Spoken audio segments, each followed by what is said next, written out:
do it.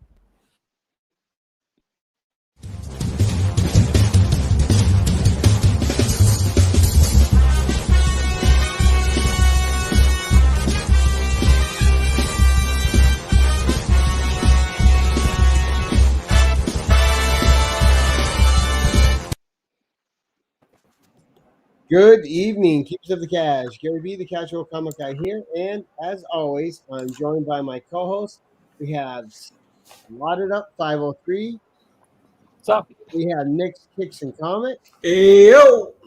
We have Rob from Rob's Fat Stacks of Comics. And of course, our guest of the evening, the focus of our show, is Mr. Alan May from Instagram and YouTube. How you doing, Alan? I'm fantastic. So what we like to do when the guest is first on is just give a quick breakdown of your channel and what you do and what other platforms you're on. Cool, yeah. I'm on Instagram, I am on YouTube, and I am on Whatnot, which is a platform of some sort. Yeah, I like Whatnot. It makes me money, so I'm good with it. Yeah, my YouTube channel is basically it started right before the pandemic, and it was basically like, it was one of those I was bored. I was unboxing mystery boxes anyways, and I haven't tried to branch out or do anything creative. It literally is just taking people along the ride, who want to check out a box but they can't afford it, or they don't want to spend the money on it. I would literally just unbox mystery boxes. There is no complexity at all to it. Yeah, but you unboxed some big boy boxes on your channel, dude. Honestly, right? Let me tell you, I actually did 2 videos right before this. I don't even know. So one of the oh my gosh, what was it? I don't even know what I did with all my books. Holy crap. So one box, just a small teaser, one box that I had was $1,000 box. It had first Rogue, first Archangel, good Lord. I mean, Century #1. Oh my gosh. I literally, it was just stacked with Secret Wars 8, first Deadpool, and a 9/2 signed by Rob Liefeld. Wow. Crazy box, crazy. Wow. So yeah, I'm on like a box high right now, and I'm also I'm on a break from buying things because those 2 were the last 2 big ones that I'll do. Just buy this a torpedo box; it'll bring you back down. To be fair, I did win from a torpedo box once out of 2 years, 2 or 3 years of. Man, those 2 $50 boxes were rough. You opened the other night. I just feel like they're always rough. The beauty of being a reseller is I can make my money back from them, and there's usually there's usually I will tell you I'm so creative with making the money back, so that's been pretty good. I very rarely lose money. Me and Jimmy Don kind of talked about this a lot when we got together, but I rarely lose money on boxes ever. I mean, if I think the box is honestly crap, which I got 2 boxes in the last couple months that were just awful, I won't even. Sorry about that. It's a waste of time. No. I've loved your stuff, man. I've loved it. So I do want to ask you though, because I've watched you unbox a lot of shit at this point. Yeah. And your collection must be extensive, because one of the going things in your commentaries when you're unboxing, I got a couple of those, got a couple of these, got a couple of those. How big is your comic collection? So right now, my personal collection is somewhere between 1,000 to 1,500 books. But so here's the issue. I whittle that down constantly. That doesn't include doubles or anything like that. I've got a box of just keys that are just waiting for the day to pop off, or waiting for stuff that's a signing comes up through CBCS or CGC or a con, and just stuff waiting for whatever. But as a reseller, we've got about 100,000 comics. So yeah, I mean, so I've been going through stuff. I got piles of stuff.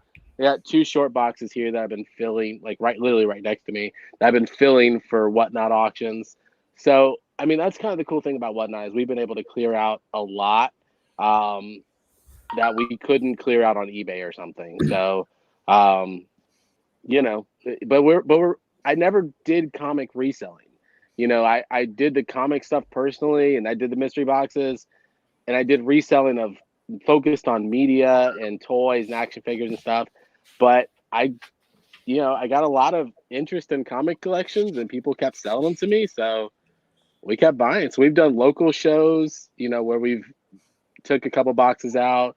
I've met some really cool people, some awesome other Whatnot sellers, some Instagrammers through that, because they'll end up buying boxes from me. But yeah, we've got a lot, but I keep the personal and the resale very separate. Nice. Well, I mean, you got to, right? Mm-hmm. Yeah. So, and the other thing though is I'm very hard to read comic books just because of my attention span. I've read a few of the newer. We've been getting into Kanto and a couple other things. And there's IDW does a Goosebumps series. It's really cool, actually. We've been getting into that. But we read a lot of trades. I mean, these whole shelves over here. There's 2 shelves back to back, and they're just trades, omnibuses, compendiums. I prefer to read like that than I do to get a full run of something and try to bookmark somewhere in that run. That's nuts. Right. I like trades for things that aren't like the main ongoing titles, because it's nice. You just get it. You have the collection. You sit down. You read it all at once. But great. Now, with the boxes that you're bringing into your channel, do they have a certain criteria they got to meet, or are you just game for anything that you come across? I am a sucker for a mystery box. So I do. I'll use, honestly, I probably almost never really research them, but I'll look through and make sure someone has actually received a box or something from them. I don't want to be scammed that badly. But most of the boxes that I get are recommended from other people in the comic book community. I have people who will send me boxes, will share something on Instagram or on YouTube even, and they'll say, grab this box. I'd love to check it out. And, I'm game to check it out. I don't have a crazy amount of money, but when we started this, I've been able to keep so when I get a mystery box, I'm probably keeping 1 to 5 books out of that. And again, that 1 to 5 books is for a specific reason, whether it's for my personal collection, whether it's for a resale purpose, whether it's for a signing. We do a lot of the submitting for signings. That's been kind of our bread and butter lately, is just getting things signed, and they just, it's hard to get 9/8 out of the stuff that we want. So we'll get them signed, and that'll bump up the value a lot. Oh, it definitely does, especially if it's someone hot at the moment. Yeah. So we were just talking in the Wink Ink live stream about the Whatnot app. Yeah. I wanted to ask you the same question I asked them as a seller on there, and because you don't really post stuff and let it sit like you do on eBay. Mm-hmm. Are you really cautious about the books you put up so you don't take a bath on them, or do you have like a kind of a plan? Because you can put a big book up and have it sell for way low, and then you're stuck. So the good thing about me is about 80% of what I'm selling on Whatnot is probably the stuff that I've bought wholesale full collections. So I have 10 cents into it. Yeah, so it doesn't matter. So we've sold Avengers Annual 10s. We've sold, I don't even know, 25 Venom Lethal Protector #1s, a bunch of Moon Knight #1s. And it's because we have dollar into some of these books, we're able to sell it. So if I get $50 for it, I'm stoked. I don't care, Right. So, and for me, again, that's something we've always done, is it's never been about money. As long as we break even and make a little bit, we're good in this household. We're not looking to kind of screw people out of money. We're not overcharging for books. We're not, overgrading just to try to sell books. We try to do things honestly. We love the comic book community. I love the comic book community. It's been super cool. Everybody's been super cool. So for me, I prepare the shows. I don't throw in damaged books. I don't throw anything like that. I try to throw. And I also don't throw valuable books up on Whatnot. So I think the most valuable book I've sold was maybe a $300 book on there. And again, it's because I had little into it. But I don't. I try not to do big books. If you do, you can do buy nows on Whatnot, just like you can on eBay. But chances are, people kind of go towards the auctions a little more than the buy nows. But it's also the names. I mean, Wink can sell some stuff on there because he's got a huge following. Right. Same thing with the Comic Toms and the Skeleton Keys and Nerdy Girls. They do really well on there because they have the following. For me, I don't have that following. I can't sell big books like on there. I would take a wash on it. I would literally lose crazy ton of money. But at the same time, I listed, I don't even know, 25, 30 comics on eBay today alone. So yeah, I use eBay still. I have no problem with eBay. I love eBay. I undercut every other seller on eBay because again, we can do that.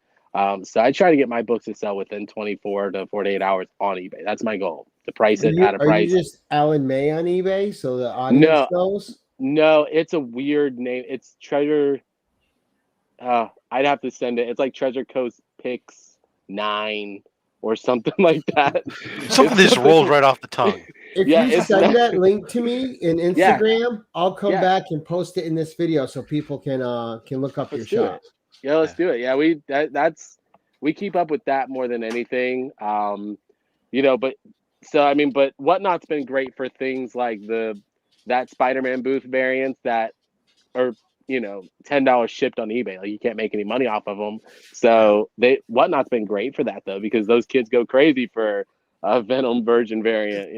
The thing I think that people forget, is that Whatnot, just because they're well known for the dollar auctions or whatnot, you don't have to start your books there. No, right? You don't. And so, because I've bought several pre-100 ASMs on Whatnot, and I guarantee you those auctions didn't start at $1. And there's several books that just don't go. The problem is if you don't have a big following, you have to make sure you mix it up at least, right? You can't go in with all big boy books with no following and expect the high rollers to come in. Exactly. Yeah, I usually throw up 2 or 3, minor keys or something that's a recognizable cover even to newer people. And that's why we do so many of those Venom Lethal Protector #1s, because it's a recognizable cover to beginner people. And I mean, we're not shooting for the huge collectors. We're not trying to compete with Nerdy Girl. We're trying to you want me though, buddy. Come on. Yeah. and you'll always get $20 for that Lethal Protector at least. Oh yeah. Every single time. And I think we actually had someone. I think we had someone bid up to $70 for one of them once. So it's hit or miss. Sometimes you'll get 20. If it's a near mint plus, it's $120+ book nowadays. Yeah, Monday night. I don't know. I guess this goes live, or we are live. Holy crap! Yeah. I think Monday we're doing an auction that'll be probably our biggest auction, most expensive auction that we've done on Whatnot, which is we just bought an ASM collection, and I got 2 books that I've been missing out of my ASM collection, and then the rest of it is all going to Whatnot. There's 252. I send you my list. There's the early ones went. The early ones have gone to eBay, and a couple of them went for a trade locally. But there's still a bunch. So I will. But all the 100s, 200s, like it's all there. I kept the Hobgoblin and Black Cat. So. See, now someone that works at a comic store part-time for fun, because it's my getaway. Yeah. And I help my buddy there. But you see what goes on behind the scenes. And that's why it always burns me when I see other sellers that are so hard on fair market value. And you know damn well they didn't pay anywhere near that. If you're making that's what's great about my LCS. He brings it in, he puts it out there at a good price. Usually when you buy a collection, 2 or 3 books in that collection pay for what you bought. Yeah. But people don't understand that on the other side either, that when you're buying a collection, you can only pay a small percentage of what it's worth, because all that bagging, all that boarding, all that sorting, all that's a lot of work, a lot of time. and that's a lot of investment, and people don't see that side of it either. But when you're selling, I mean, you can sell a book that's $120 book for $70 and be okay if you got $2 into it. Yeah. So, Alan, you're talking about this Whatnot thing, but you're not under there as Alan May. How would somebody find you? It should be Alan May. It should be on Whatnot. On Whatnot, it's Alan May. On eBay, it's the Really? Treasure Coast something other something. Treasure Planet Coast. Yeah. Interesting. As soon as I add the letter M, unless it's all one word, maybe. Yeah, it's probably one word actually.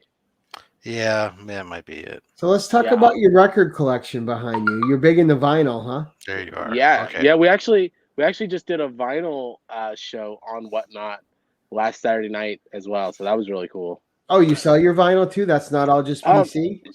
So before I ever started reselling comics, which is again really recent, like 2 years we've been doing the comic thing. Really, that's it. Collecting comics has been a longer term thing, but reselling comics has been probably the last couple of years. But before that, it was vinyl. It was buying limited editions, tour variants. Same thing in the comic world is the same thing in the record world. Oh, and what's great, a lot of people don't know vinyl, don't know all the underground vinyl there is with the special prints on the vinyl, on the records, and how they look cool. I used to buy a bunch of old Kiss ones back in the day when I had them. Nice. Very cool. But so what's your bigger passion though, like home wise? Is it the vinyl or the comics? Oh man. I don't know. I love it all. Yeah, I love it all. I don't know. What are you using to spin up that vinyl with? This Sony back here. It's a 80s Sony something or another. We had, when I was in Florida, I had a project turntable, and I was a lot more some Sony belt drive with a $9 cartridge on it. Nice. Yes. It does the job, but when you'll know it's time to turn the page when Tinkerbell. when we started having all these kids, and when your kid picks up the record platter for the first time, and that platter's $300. I said, let's be done with this. I'm getting Sony. They start scratching the $200 needle with their finger. Yeah. Exactly. So yeah, we're and even and that's one reason I keep my comic book collection as low as I do is, for me with a family, 3 kids, like the last thing I want to do is have $100,000 tied up into a personal collection. That just. If it's an investment idea, cue Rob's background. Come around the corner and find a kid's doodling on a ASM 7 or something, and you're going. You guys strangle the kids. Or you find an ASM 300 in your junk drawer. Well, I did that, but that was just that had nothing to do with my kids. So, what's the best book you ever hit out of buying a collection that you were surprised that you didn't know was in there, and you found, you're like, oh my god?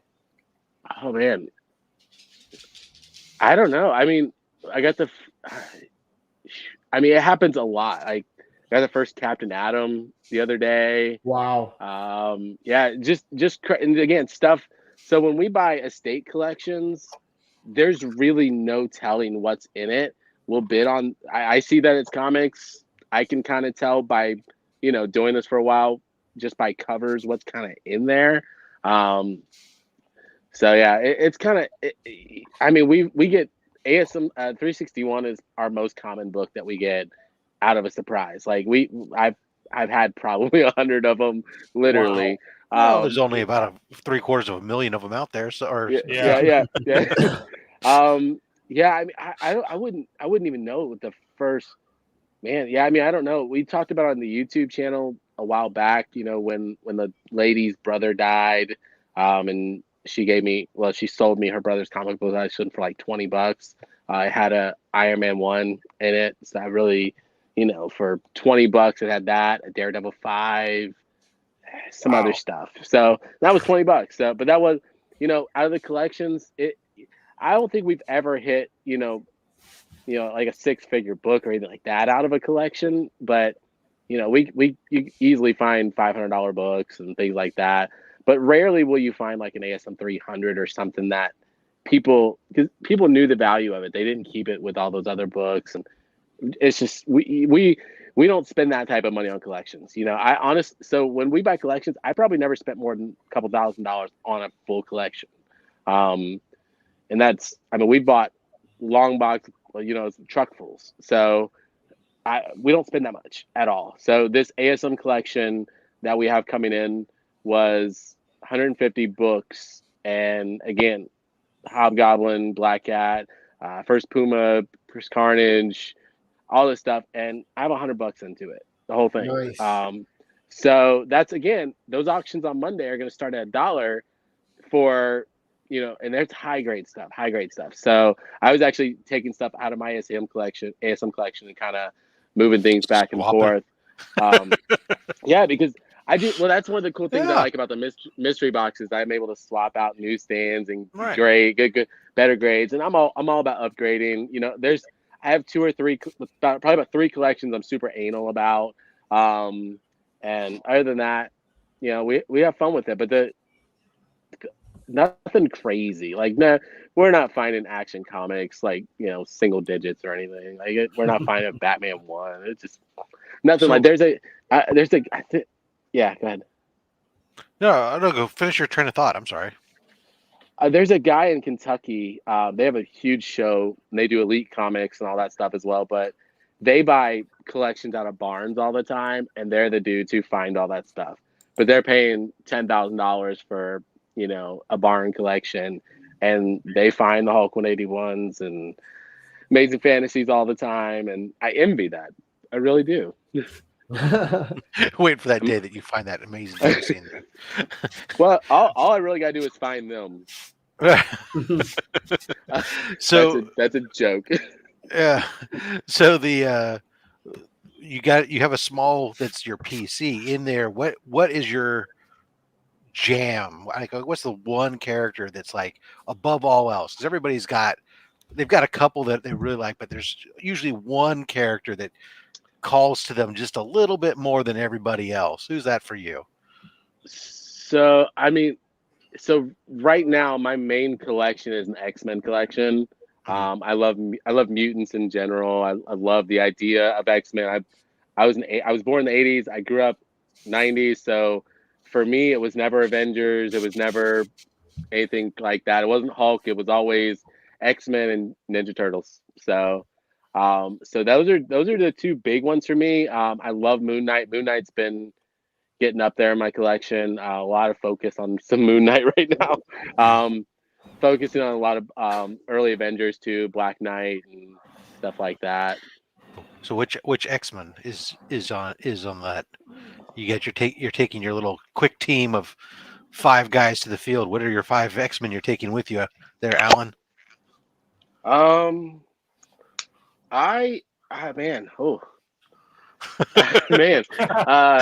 was Gambit, Nightcrawler. I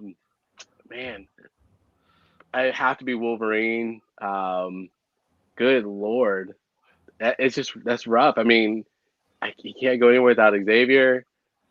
I don't know, man. I don't know. We'll take Beast if we can, but that's rough. Yeah, I mean, there's a lot. There's a lot, and I'm a sexist because I put no females in there. That's right. You really don't have anybody to battle leader either, but that's okay. You got a lot of guys to bounce around. Yeah. Hey, he's got a teleporter though that can get you out of anything. That's right. Yeah, that'll be fine. Yeah. He can go back and get whoever they left behind that they really need. Oh crap, we really need. Right. He can perform on last rites for anybody who's dead. So. Oh my God. And unlike Batman. Sorry. So first off, Alan, I want to thank you because getting back into the comic community, like yours was one of the first channels I found, and especially in the whole mystery box thing, which led me up to buy my first mystery box, which actually you were part of. It was way back in February, and it was an $800 eye candy mystery box, which I still love to this day. Like and I'm not a big mystery box guy, but having seen you bought a few and see the joy you got out of it, it kind of allowed me to spend that kind of money on it and feel safe doing it. So I want to thank you for that. Yeah, thank you. I think that's the biggest thing. I've talked to a lot of those guys personally and become friends with them, and it is hard to be secure in sending $800 and $1,000 out to someone across and not the know what you're country. get back. No, zero, and some of these guys have zero guarantee, zero previews. Like, you really have to trust these people, and again, I think that's one thing that our channel has done is we're not trying to be fancy or production crazy or anything like that. And I say we because I have a wife, but she's not involved in any of it at all. She plays with Barbies. She collects Barbies and resells Barbies, which is really cool. I had more power to it because it takes a lot of patience to deal with that stuff. But yeah, it's nuts. Like I said, right before this video, I unboxed two $1,000 mystery boxes from two different sellers, and man, I get scared every single time because again, we're not rich. We have 3 kids. I work from home. It's not like I'm banking money at all. And you guys can see, if you start adding up how much money I spend on mystery boxes just for the videos you see, it's a lot. So, I have $1,000 into a box. I get scared opening it because I also don't want to end up screwing my family. And again, I'm not looking for overvalue even most of the time. I'm looking for just value. As long as I get value, I'm good. Yeah, those boxes are crazy because I watch you and I watch DJ open up those boxes. Okay, that's great. For me, the first early on Dorkery boxes, I was lucky to get in on those, and those are that's the biggest thing I've ever done on those, and I still feel get queasy after I already opened them and won. The stomach flopping. I still think about those boxes. My stomach starts churning, even though I won. And the boxes are now one of the elite boxes. I can't even get. I can't get in line to get one fast enough. But I watch it. Living vicariously through you, man. That's the beauty from working from home is I'm literally always on my phone. And people ask, people always ask, do they give you times beforehand? Or they listen, iCandy has never given me a time. I get a notification, I claim a box. It's that simple. There's no secret behind it. It's the same way Winking does. And it is luck of the draw. I just missed the IRF Authentics holiday box. Oh, I really wanted one of those. Yeah. Nice. I really wanted that one and missed out on that one. But I also just bought $2,000 worth of mystery boxes that same day, and I really didn't need to buy anymore. I lied to my wife about it. I told her I bought one. So she won't watch this. Now it's live on video. So now it's live on. She won't watch it. She has never watched anything that has my name on it. I'm telling you. We got that in common. Neither is mine. Care less about the YouTube. Yeah. So I got to ask you, Alan, do you still have that Teenage Mutant Ninja Turtles 2 you won in that raffle? I should. I was just telling that story on a video the other day, how you guys all helped me get that grail I wanted with that raffle. And I was like, Alan May was the lucky winner. Yeah, it's actually been in my pile to go to CBCS. Nice. So whenever there's waiting to get a giant pile together. I'd love to get it signed. Love to get it sketched on. But yeah, definitely. Yeah, when it comes to personal stuff, that's the stuff I keep. Love on it. Eastman's doing a lot of signings lately, so you should be able to get it signed easy. Yeah, he's been doing quite a bit. You can just send it to me. You can send it to me. I'm about 20 minutes from CBCS. I was there today, so I can just drop it off for you, no problem. Yes. That's why I loved about living in Florida was I had CGC literally an hour from me. It was so nice. Now it doesn't. Now it wouldn't matter now, anyways. But then it was nice. And now that I got you live too, I can thank you again for all those beautiful Conan books you sent me. They're right over there in my long box. So happy. Awesome. All snug. Yeah, I literally I didn't even look it up on eBay it was one of those things where I saw it and I was like, man, Gary, let me get this to him. So had to reach out, had to get it to you, because if something pops in my head, I'm kind of one of those people that just believe in whatever you want to call it, fate and all that stuff. But yeah, just giving back, and if something's meant to be, if you get a thought popping in your head, you need to pray about that person, call that person, talk to that person. Intuition's a crazy thing that people ignore way too much. It's Gary's advantage of being associated with one or two characters is that he gets everybody sending them. Yeah. I'm not sorry. Yeah, yeah, exactly. Yeah. How come nobody's sending me golden and silver age bubble helmet frickin' sci-fi books, huh? Oh yeah, because they're not frickin' $1 a pop. Oh my gosh, yeah. Well, you guys can send me Playboys if you want. Piss my wife off. It'd be nice. When she finds out you got 2 boxes instead of 1, you're gonna need them, right? Yeah. I did tell her either this morning or I'm so out of time and days. When you don't work from like an office, the days don't matter. This is my office. Yeah. And that was something I was gonna pick on you about, because I'm Gary B, the casual comic guy. And you are more casual than me in almost every video. Especially you're opening these big dollar boxes. You're like, yeah, okay, we got this. Yeah. I would literally be sweating profusely on camera opening $1,000 box. My hands would be shaking. But yeah. I better have something in here. I better have something. Honestly, like I the only thing I get worried about is hitting value. But like, it's kind of one of those things that you're not gonna get a $10,000 book out of it, so right. It's not like I'm not it's not like a lottery thing really, but I will say that I shared it in one of the groups, and the video will probably be posted in a couple of days, but Adrian APM, I mean, his mystery box surprised me, and it's been a while since I've been surprised from mystery box, but yeah, that one surprised me. Wow. Just like how good it was?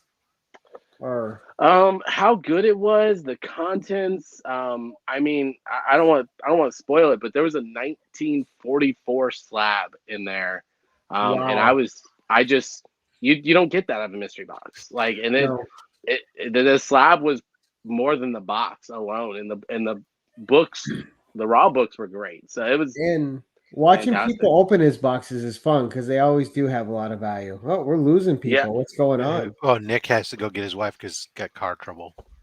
Oh. I think I have to plug my phone in. Who knows? Jason could have had Oregon internet for all we know. Yeah, here we go. No, Jason, were you borrowing Jimmy's internet? No, I went to people are shooting off fireworks in my neighborhood apparently, and I went to go shut my window and I hit the power button underneath and turned everything off. It's good to see that we're all old noobs together. Yeah, we are. Speak for yourself. So, well, Rob's just old. Now I know you've probably answered this question before. I felt even older when Alan said when. Right. But how long have you actually been collecting, Alan? So comics? Yeah.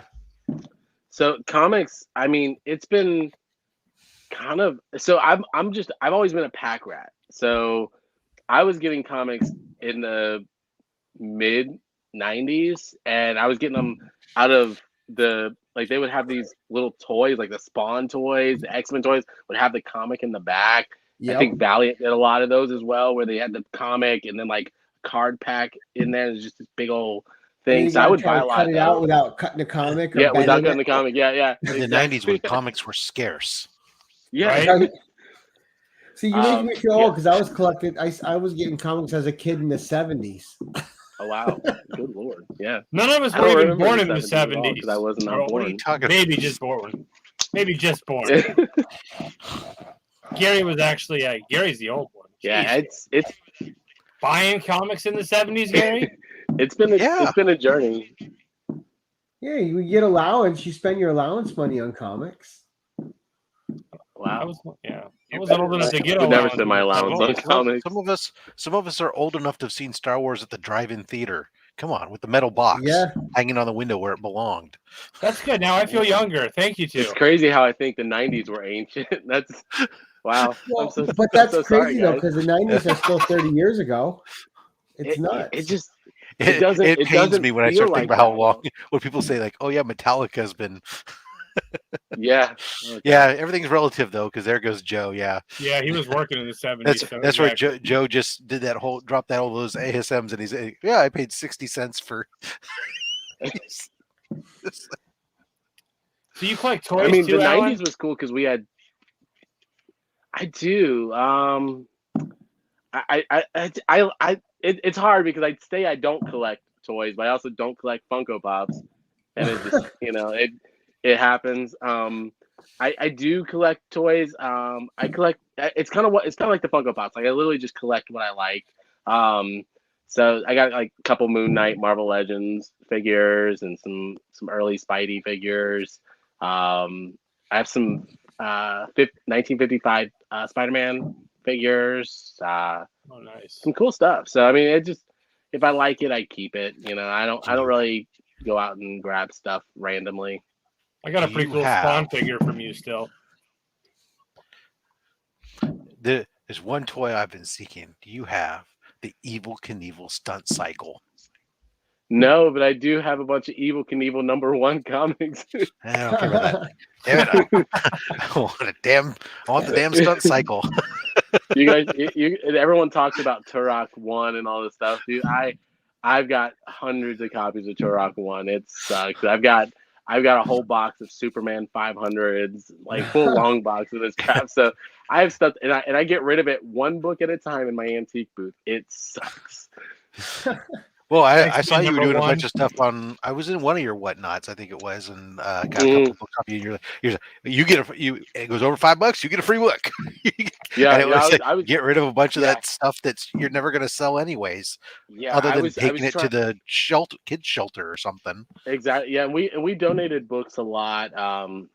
Anything with tattered covers, we just throw out. But for the most part, we try to donate what we can. I mean, we had a bunch of these.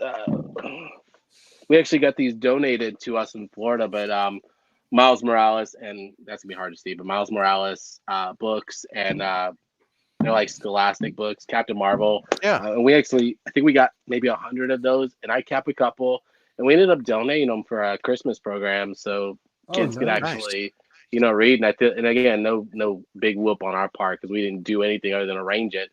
But for me, like, if I can get a generation into comics or even into superheroes, or listen, I am a weirdo who believes in whatever is, like, every X-Files episode is my dreams, literally. Like, so I want kids to think outside the box, and I think the best way to do that is for them to get inside a book, or a comic book even. So whatever we can do to keep because this at the end of the day, it sucks to say that something will die, but I do think flippers and investors, and they're keeping this comic book community alive, flipping books, sadly, and it keeps the hype and things in the news and all this other crap. But otherwise, print runs go down, demand goes down. So what we've heard right here is Alan May is saving comics. That's what I heard. that you get the T-shirt made now. That'd be great, actually. I saving comics, wish. one whatnot auction at a time. No, I think and people talk about JPG a lot. I think JPG is doing a lot for the next generation of comics. They've got to be reached somehow, and art is one way, and I think they're doing a good job with their variants, awful job with their prices, okay job with their mystery boxes. Well, I mean, I got to imagine that doing exclusives, even team partnered up with that Illuminati group, that doing Marvel and exclusives like they're doing isn't cheap. It's not like they're busting out nothing but IDW or other independent exclusives. I mean, they got their fair share of those, but Marvel's not cheap. It's not cheap. No, yeah, I've looked into an exclusive for Marvel, and it just goes down from there. And you're like, well, what about IDW? What about Vertigo? Like, and then you just step out of it, and I'll just say no. Maybe I'll just draw my own comic from the get-go and self-publish. Exactly. That's the way to do it. Yeah. Sponsored by Joe's Crab Shack next door. Yeah. It's distributed free in lieu of napkins. That's awesome. Yes. So you are I'd buy looking it. into getting your own exclusive at some point, though. I was when I saw some of these people come out with theirs, and the only reason I thought about it was to have my name on a comic book. That's it. It is the most It'd be selfish, cool. stupid thing in the world. But otherwise, yeah, I mean, probably not. Honestly, I owned a record label. I still have product from that record label. I don't want to deal with product of comics that won't sell. So the more I think about it, the more I talk myself out of it. Now, what about really is. mystery boxes with you? Because I know, was that like, did you get into that selling through Instagram and the group that we're all in there with those guys? Because they're all great. But yeah, or were you doing that before Instagram? No, I honestly only did that because, so I think when I started doing those mystery boxes was right when I started reselling comic books. I would get all these books in, and I didn't understand the avenues to get rid of them faster. So, and my biggest with mystery boxes with everyone, and I fully understand, even like someone like the Dorkeries, it is to recoup money. That is it. That's why it is a drop. They're trying to get rid of stuff, and I understand that. So that was really it for me. I had books coming in, and I couldn't get rid of them too fast.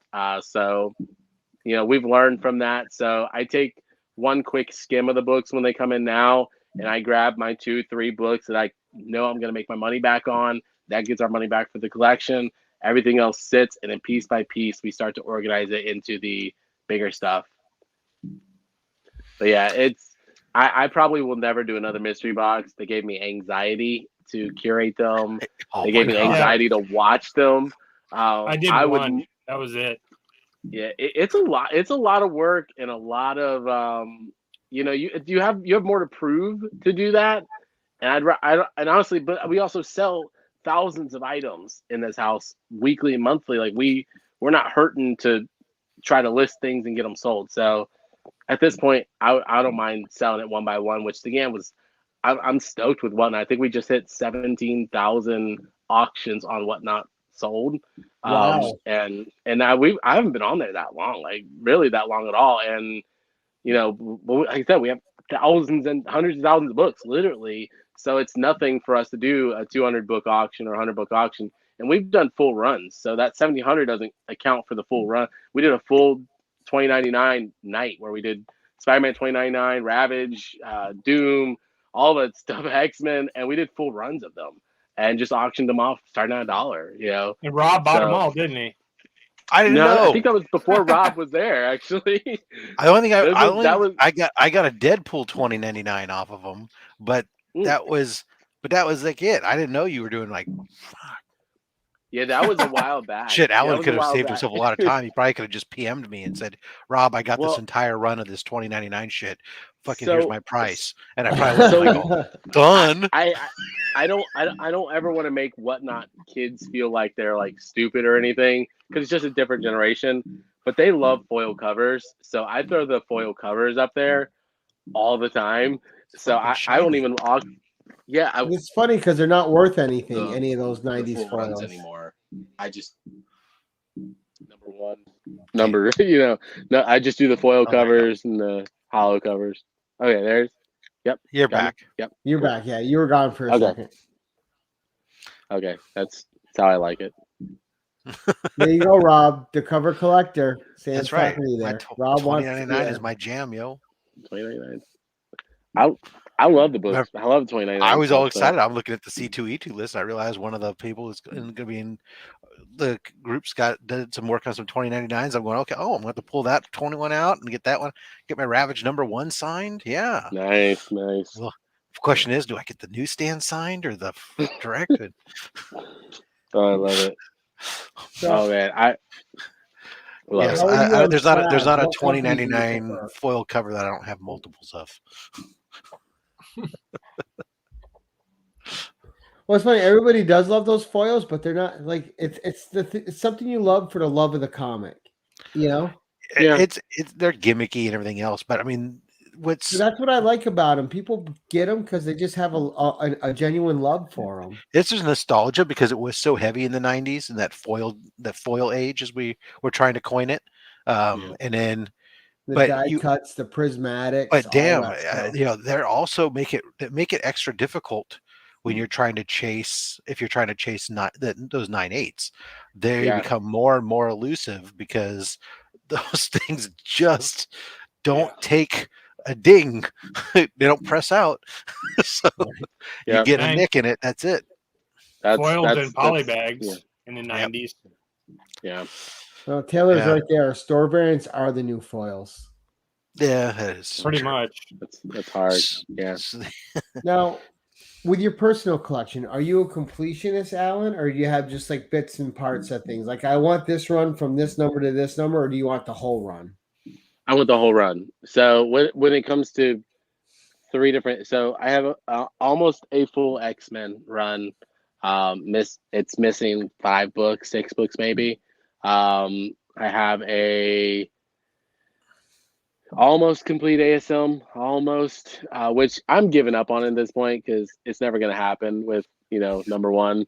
It's just not a book you find in the wild, and I would never pay $2,000, $3,000, $4,000, and that'd be a great deal, and I wouldn't do it. So yeah, I would love to say I'm a completionist, but some of it's just never going to happen. But you never know. Also, who knows? Maybe one day. I'm the same way. I like to if I'm going to get something, I want to complete it. Yeah. Yeah. Well, so what's your favorite age of comics? Man, like gold, silver, bronze, modern. I love the bronze. I love the bronze stuff. I will say some of the cool stuff is that we get in is that golden age stuff, and it is just absolutely cool to just open up and read. Sometimes.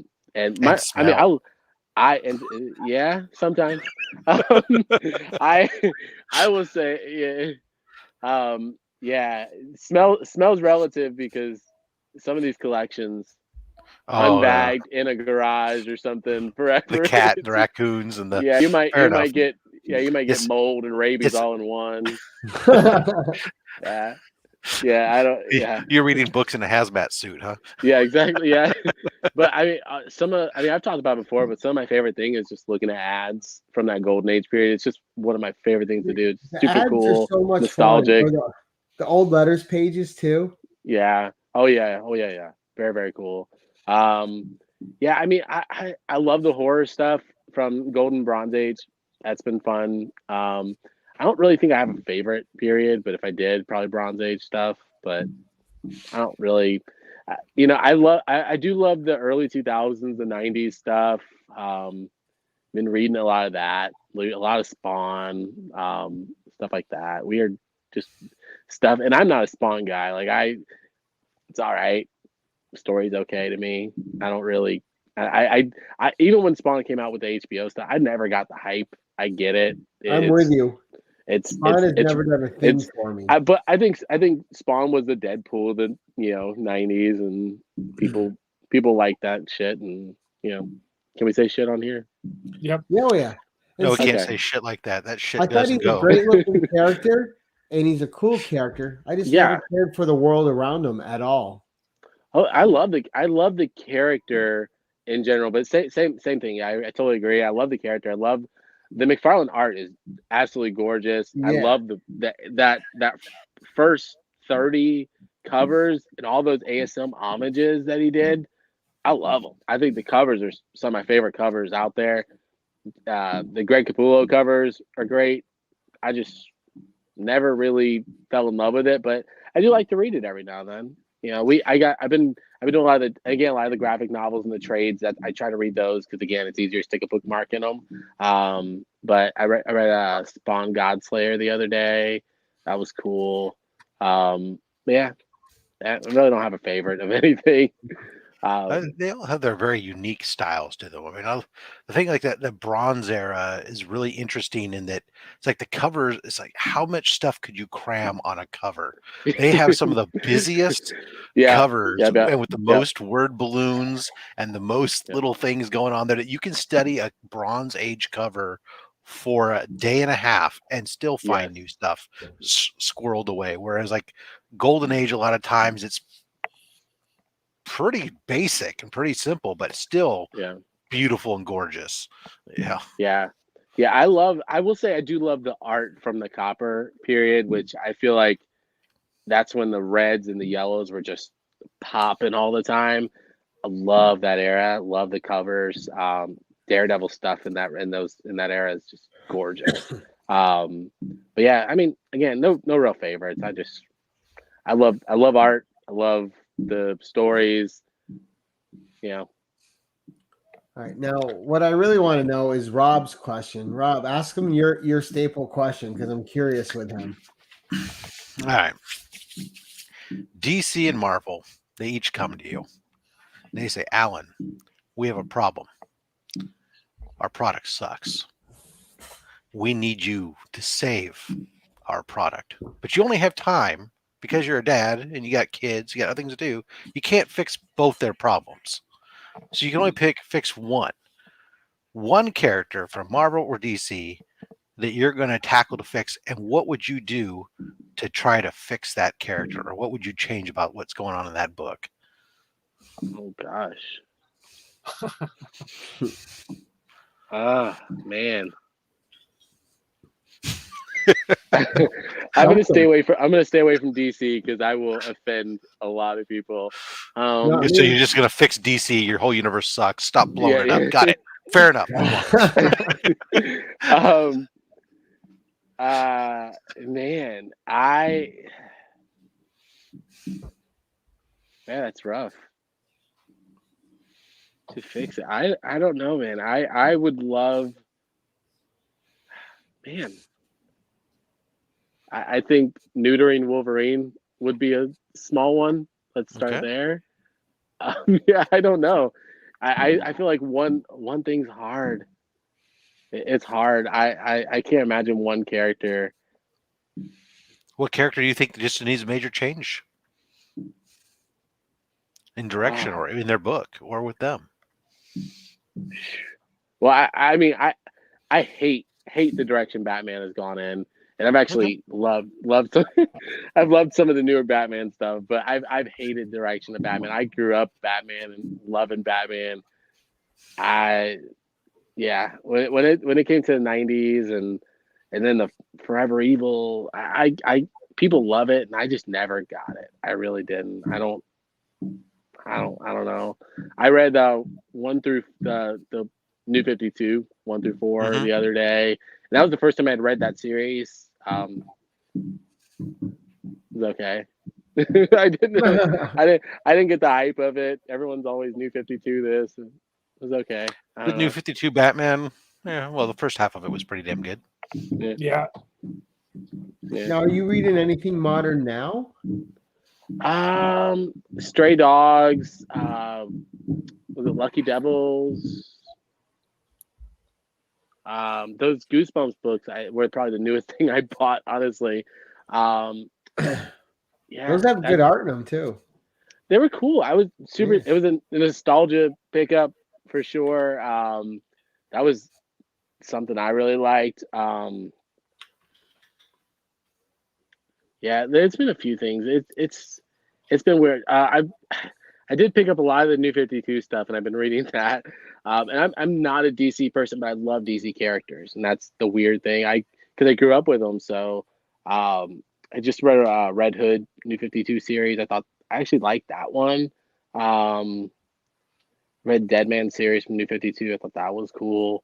I didn't like the Batman one. I don't know.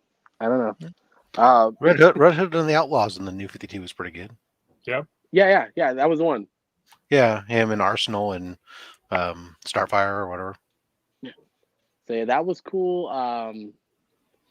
I did see Firepower. I would love to read that. I didn't pick it up. So I mean, there's a lot. I just the time. That's why I try to wait till these things come. Even Stray Dogs until it comes out in like a trade paperback or something. I'd rather do that. It's just easier, honestly. Do you watch a lot of the movies that come out, like these DC and Marvel movies? I do. I usually end up watching them super late. I still haven't seen Venom. We still have plans to go see it. We have plans to see Eternals. Good God, it's a late Externals? night. It's That's a late, the- yeah. External. You're not missing anything with It's the Venom. That's DC the offshoot. So we have plans to see Eternals. We've been watching some shows. We've been watching The Boys and stuff like that. And we've been, it's hard to get out with the three boys, so that's our issue. But we try to watch all the movies. It took us months after Invincible came out to watch Invincible. Love that. Yeah. Nice. Yeah. Well, The first season of The Boys is so good. yeah, I think I think both seasons are good. Yeah, I but think the we're first through the season, first season. I think I've only seen the first season as well. I don't think I made it to the second season. Ooh, the There's second so many things to season watch. really upset. There's too much to watch. That's the problem. Yes. I've been watching Chucky, and then Dexter came back, and we could just go back to the days of 3 networks and nothing else other than one local independent channel on the UHF dial. Life would be better. Back in our day. Yeah, I remember TV Guides with like 8 channels. Right. I remember TV Guide. TV Guide, right? Who remembers that? I love it. Love a TV Guide. Alan May has an extensive collection of TV guides. What are you talking about? I have an NSYNC collection, NSYNC cover of collection. Yeah, I've got to list it on eBay one day. But yeah, oddly enough, that's the collection I have. I have an X-Files set too. But otherwise, yeah, don't collect TV guides. I sure wish I did though. I was being a little more facetious, but yeah. No, I know what an odd collection to have though. I would love it. I really would. There are people who do. I just had a guy at work. He collected nothing but Mad magazines, and he decided he was finally getting rid of his collection. And he was going through everybody at work and asking them what their month and year of birth was, and he was sending them the Mad magazine from their month and year they were born. That takes me back. I love that. I seen a collection of remember Wizard magazines at a garage sale not too long back. A guy had like 3 boxes of them of nothing but Wizard magazines. I can't get rid of them. I've got a million of them. I cannot get rid of them. Dude, I loved Wizard back in the day. I looked forward to it every single month. Yeah. Wizard was definitely after my time, with the popularity, because I remember them, but I never remember picking one up ever. Wow. I used to read them, and you know what's fun to do though in those, Alan, is look at the old price guides they had in them. Yep. Like just what things were priced at in the 90s compared to now is nuts. Wow. Or just watch an episode of Comic Book Man when someone walks in and sells their giant size X-Men, or they buy a giant size X-Men for like $500. And you're like, yeah, that would never go nowadays. Yeah, things have changed in the last few years with comics. Oh yeah, dirty flipper. I mean, hey, Alan, how are you doing? I'm all good about it. No, he's saving it.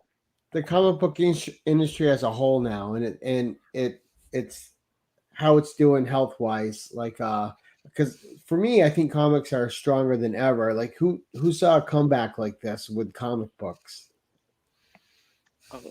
I'm sure somebody saw it, but yeah, everything comes back, doesn't it? Eventually, isn't that how fads work? Like, that'd be a good one to find out. Or Gary, I don't want you to get your LCS guy on here. I want to ask him if it's really doing better.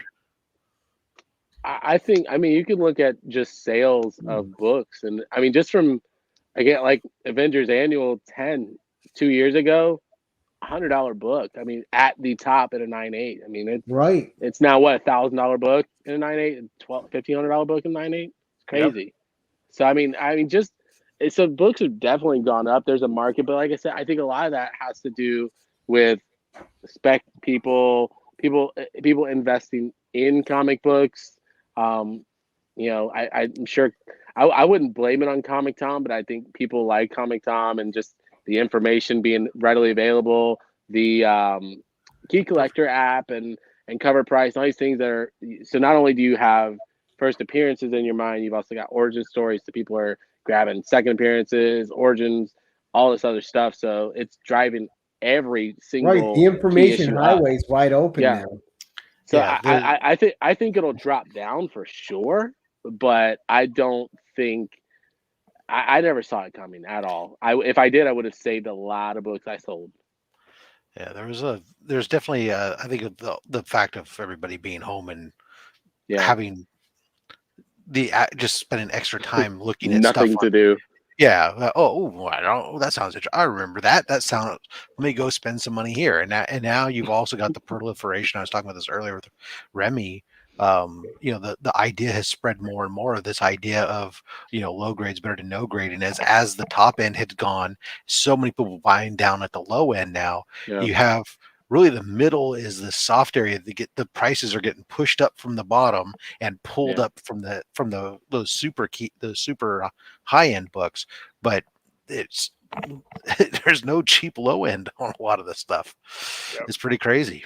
It's definitely a new time.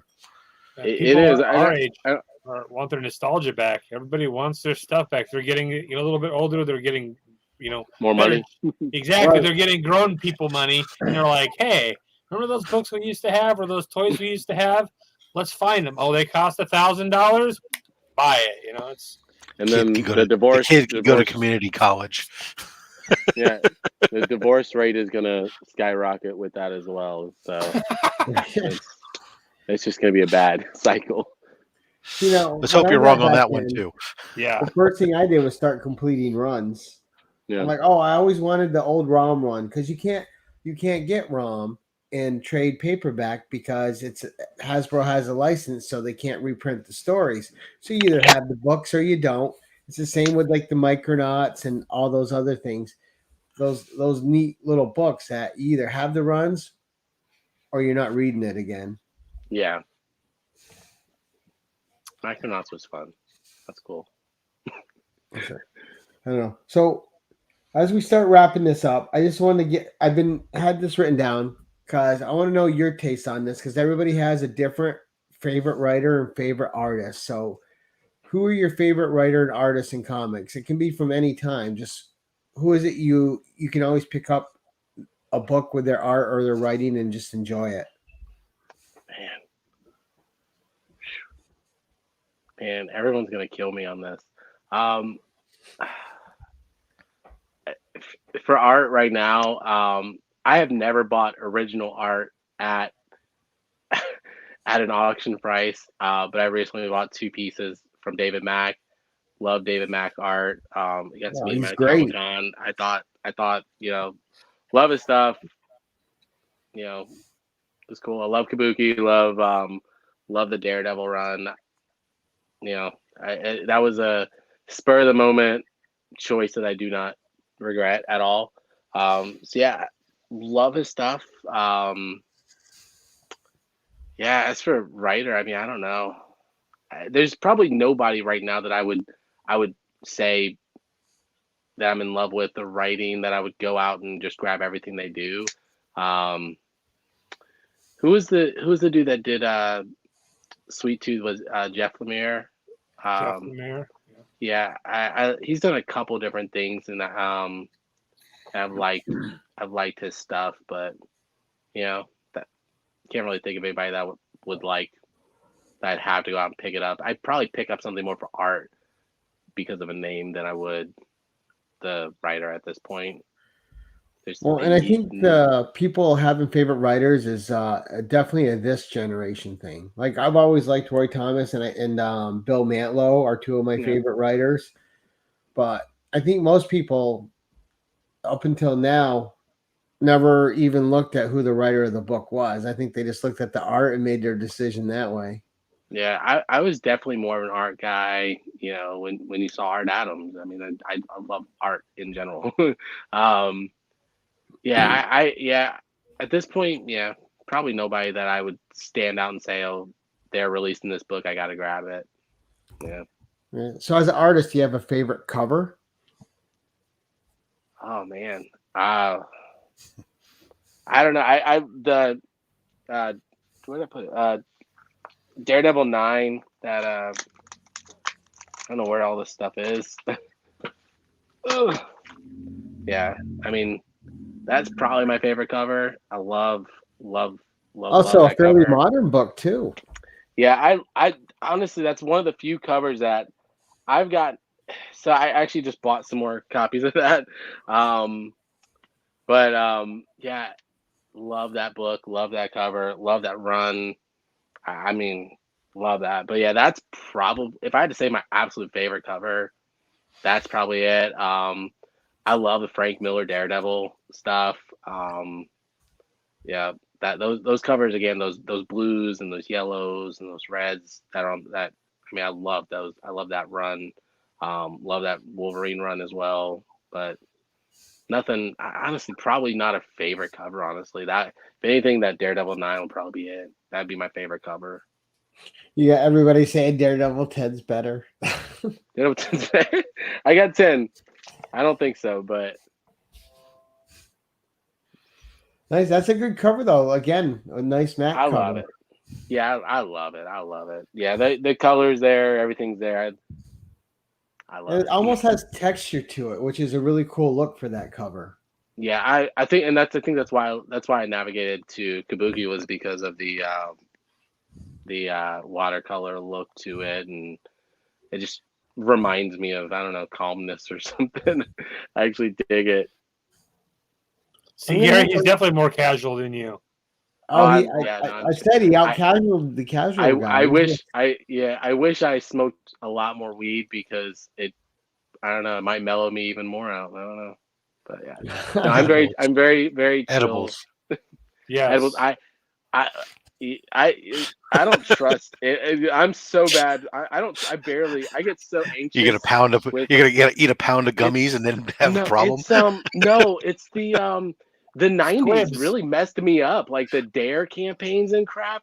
So like literally they would have these campaigns that, you drink this, you die. You smoke this, you die. I'm like, so now I'm so nervous doing anything or drinking Listen anything. to this music, you'll die. Yeah. Yeah, exactly. Yeah.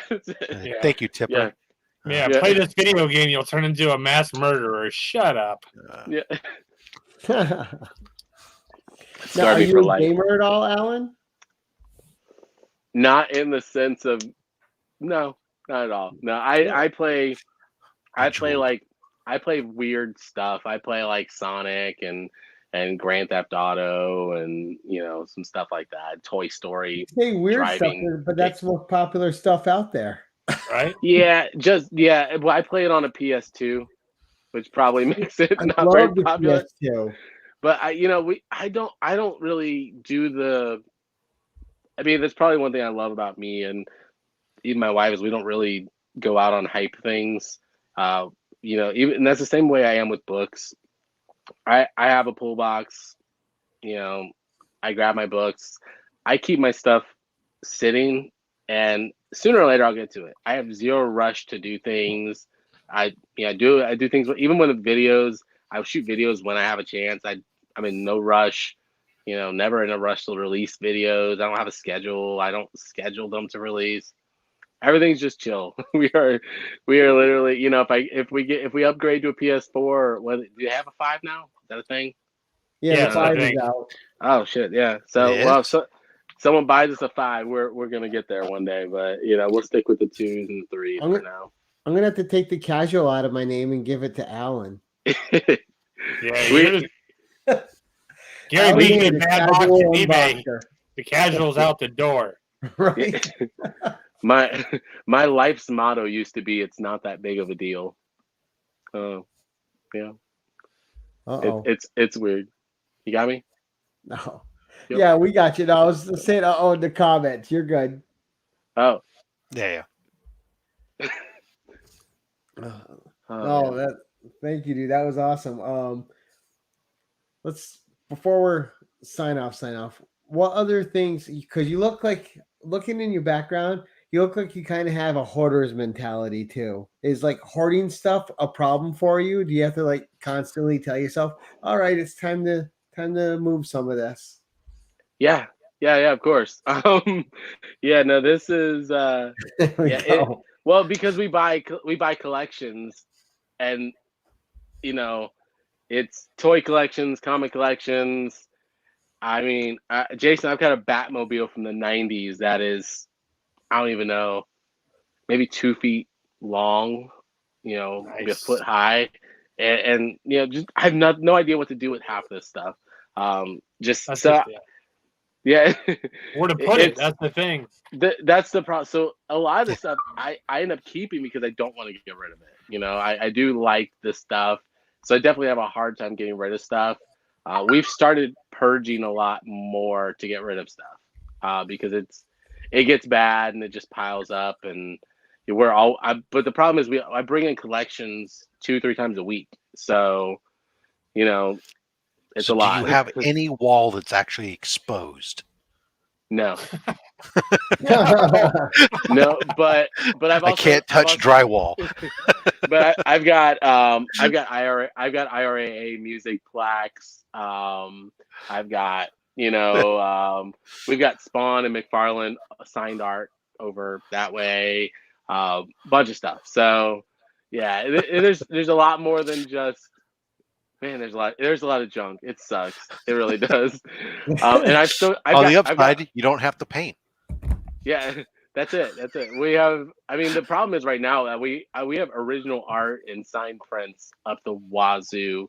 I mean, probably nearing the 50 to 75 mark, and I have no idea what to do with it all. Because I mean, it's so expensive to get that stuff framed, and I don't even have the space for it. But I keep buying it all, and Framing's crazy with prices. Framing is nuts. When Yes. the first art piece that I got was a Venom piece from someone, and and the first time I got it framed, I had no idea how much it was until I got it back from Michael's, and I freaked. So yeah, I think it was actually more than I paid for the for the It piece. makes no sense. Have a bus stop poster framed. Yeah. Then you have the second problem of trying to figure out how to get it home. Oh yeah. Once it's framed, the poster was fine when it was rolled up when you brought it to Michael's, but once you got a 6 foot by 4 foot poster framed, it doesn't quite fit in the car the same way. Yeah, no, that's Put it on the ski rack. Yeah. There's a video for you, Alan. A room tour would be cool. Yeah, one day. I mean, the problem is yeah, I mean, there's just not much to show wall wise. It's yeah, one day. It's a lot of Disney stuff. Spoiler, a lot of Disney. Have you ever gotten in there a little tipsy and took out a whole wall by accident? I broke. Actually, I did the other day.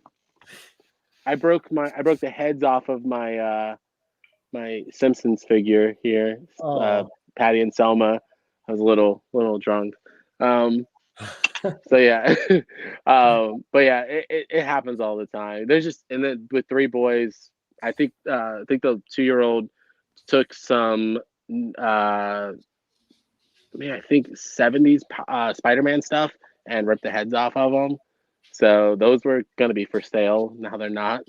Did you and cry one of them was yeah, yeah. So the bodies are still worth money. So one of them's one of the ones where it has the battery in the back and it actually shoots out the web. So we'll sell it regardless. But it just they're kids, so we don't ever get mad at them. But again, we buy the stuff so cheap that we're able to. It's almost like a store where you have your loss already built in, because you're gonna have stuff stolen and broken, and we know we're gonna have stuff broken and. Comic book, even in a collection, I account for water damage and just people not caring for books. And very rarely do you ever get stuff that's all bagged and board and nice and really cool. Very, very rarely. And nice. That was cool, man.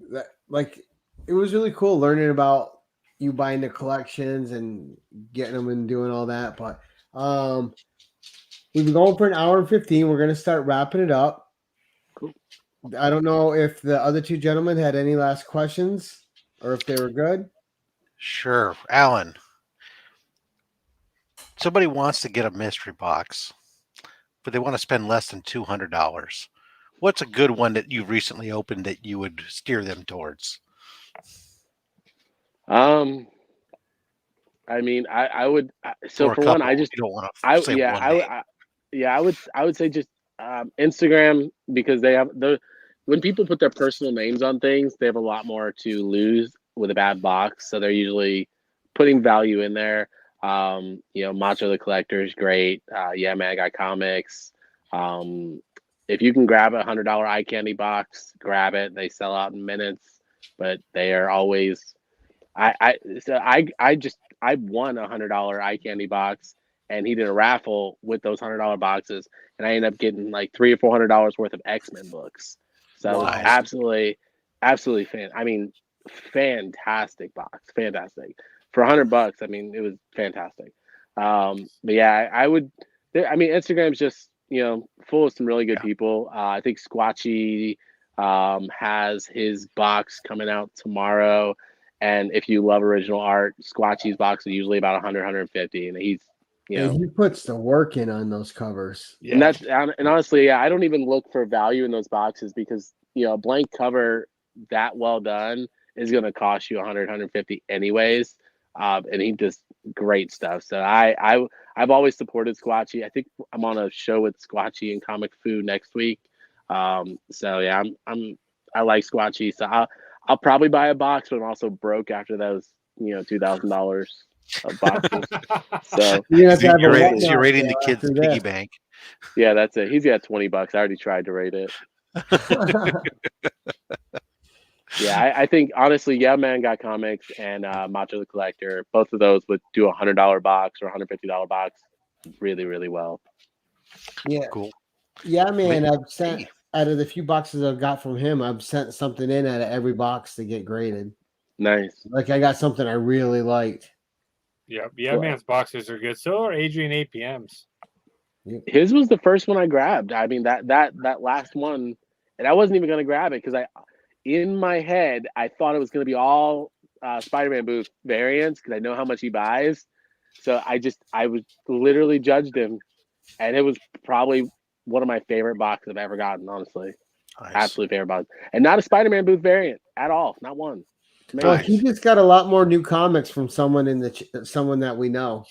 Yeah, this was I love. I think it was. I don't even know that box was $250, something like that. It was amazing. Loved it.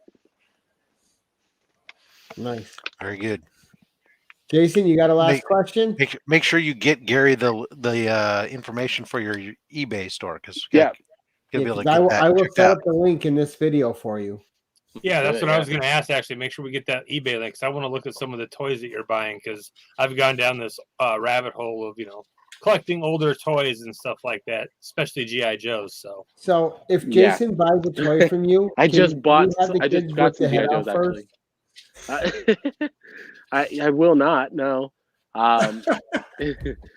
Yeah, I just got some G.I. Joe stuff. I actually just got a G.I. Joe Doom Buggy. It's massive Doom Buggy.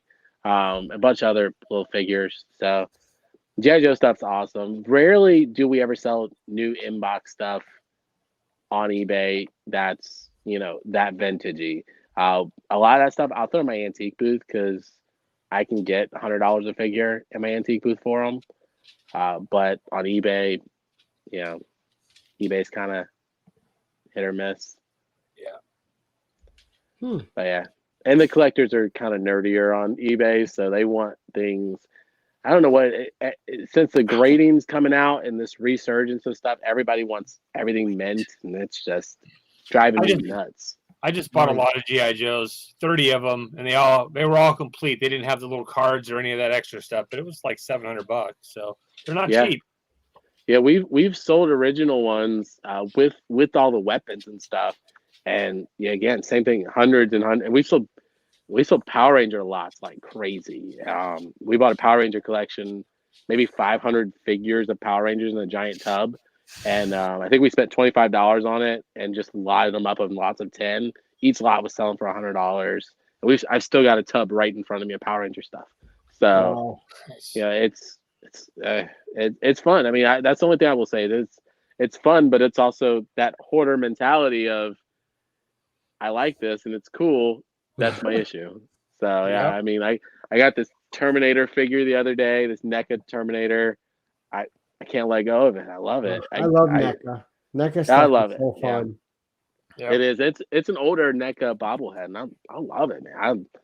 You know, it's cool. I've got a few boxed NECA figures, a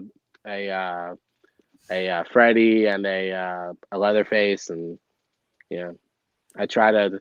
That side of the room is all horror, so it's kind of weird. There's just masks and stuff, but I got a nice old pinhead one, a NECA one. oh, cool, very cool. Yeah, Nice. love that.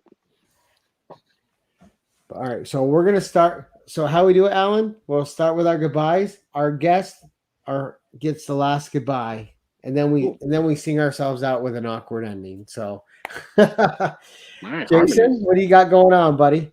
I gotta make a video for my buddy Gary B, the Not So Casual Comic Guy, because he's got a 1,000 subscriber video coming up here pretty soon. Yeah. And then I also got a Grow Together video I gotta make. I got some videos I gotta make. I've just been procrastinating lately when it comes to making videos. So I've got stuff coming eventually. And then Tuesday on Rob's channel, we got Sidekicks Talk Comics. I'm gonna go see the Eternals this weekend as well as Rob, and we're gonna talk about it. So I gotta see it still. Rob, what you got, buddy? Well, this weekend on Slab Hub on Saturday, we have the casual one himself, Mr. Gary B. He's coming on.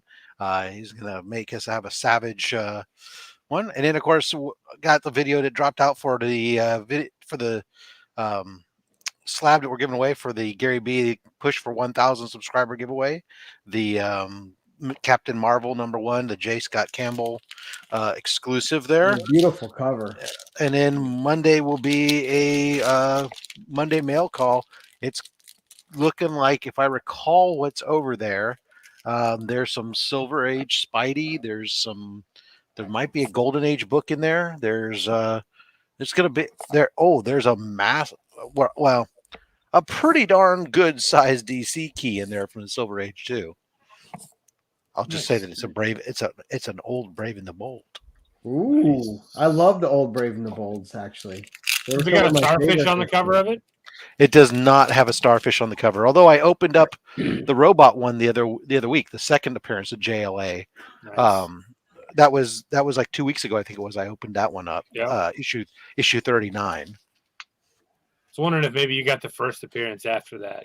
Now, Rob. No, I have the facsimile, and I'll probably live with the facsimile for a while, because that first one is just the price difference between the second appearance and the first appearance is like the difference between a 1.0 and a 9.8, right? It's just so ludicrous. But so I'll probably be fine with the facsimile for a while, unless something happens to fall on my back. JLA is not my biggest deal. But plus robots are cooler than starfishes. I agree. So on my channel, obviously I got the... Oh, did I see the wrong issue there, Joe? Sorry, 29. That's what I opened the other week. So I got the 1,000 push going. I'm currently at 918 subs, so I'm getting there. Anyone out there who hasn't watched the video, all I ask you to do is, if you're a content creator, make a video shouting out 3 channels. You're entered into the contest.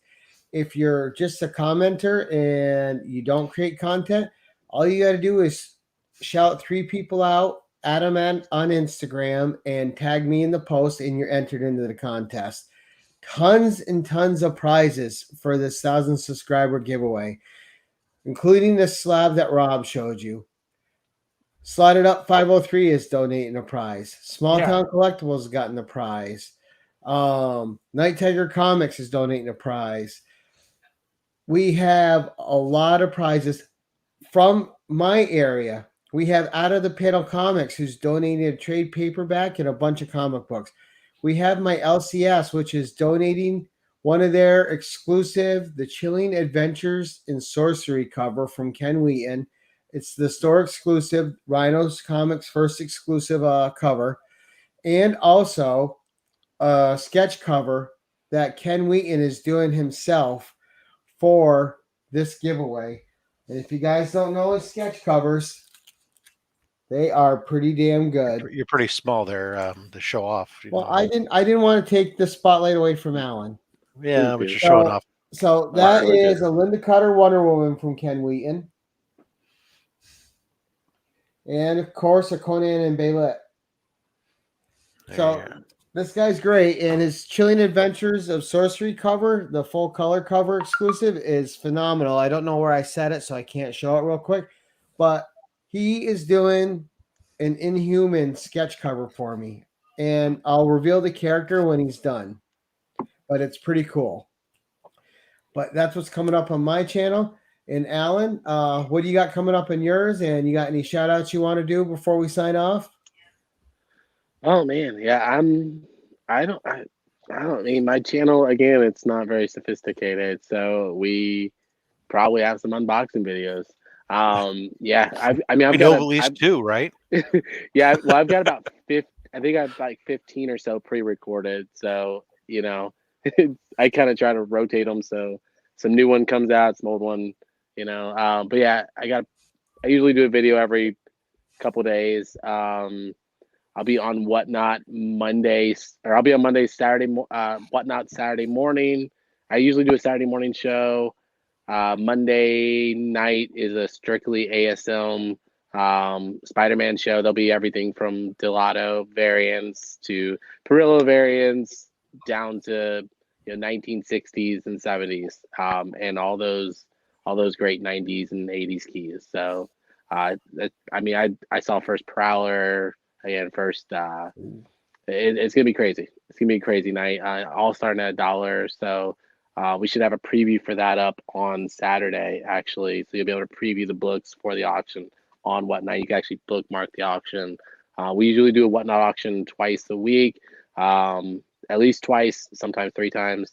I'll be on somebody's channel next Tuesday, doing a mystery box battle thing. Oh, nice. You can tell I don't know what I'm doing, but with Comic Fu and Squatchy Mystery and Man, some other right? people. Yeah, that. Yeah, exactly. You guys know more about it than I do. I don't even know. Yeah. But I love both those dudes, so I'm excited to hang out. I usually say no to YouTube stuff because, again, not technological. But trying to say yes to more things this year. So yeah, but that's really it. It's really not a complicated life, really. But yeah, we upload eBay stuff every day. We ship out orders every day. So yeah, I'll definitely get you guys links for that. So everything, we're a small business, so everything literally feeds our family and pays for mystery boxes. It's sad. It's really sad. It's really sad. Which in turn feeds the mechanism. It's the circle of life. It does, but these boxes have been so dang good that I keep 100% of them, and that's $1,000. Literally, just $1,000 gone to a hobby, and it's hard to explain to the wife. Welcome to our world. Yep. So, but I buy what I like. I bought a slab from Rob the other day. I bought a slab from Rage Theo the other day. I buy personal stuff all the time, so I try not to, because I know I'll get them and I don't mind slabbing them. But if I want it and I haven't had it, I'll get it. And it's so much easier buying a slab and not having to wait 5 months to get it back. 5 months, that's quick. Yeah, right? 5 months is quick right now. Yeah, I also just don't like to. And to guarantee the 9.8, I'd rather just buy the 9.8, honestly. Right. If I need the 9.8, if I want the 9.8, but yeah. So, but that's it for me. I mean, just chill week, Whatnot, and YouTube. That's all I do, really. Some Instagram-ish stuff. Nice. So anyone who's watching on the rewind, we will add those links for Alan's eBay and Whatnot into the description afterwards. So it'll all be there when you guys come. Thank you, everyone in the chat who showed up tonight. We had a great crowd. Alan, thank you so much for being on the show. It was a pleasure to have you and get to know you a little better. Awesome, yeah. And as we always end this, guys, here we go. Awkward ending. Awkward ending. Awkward.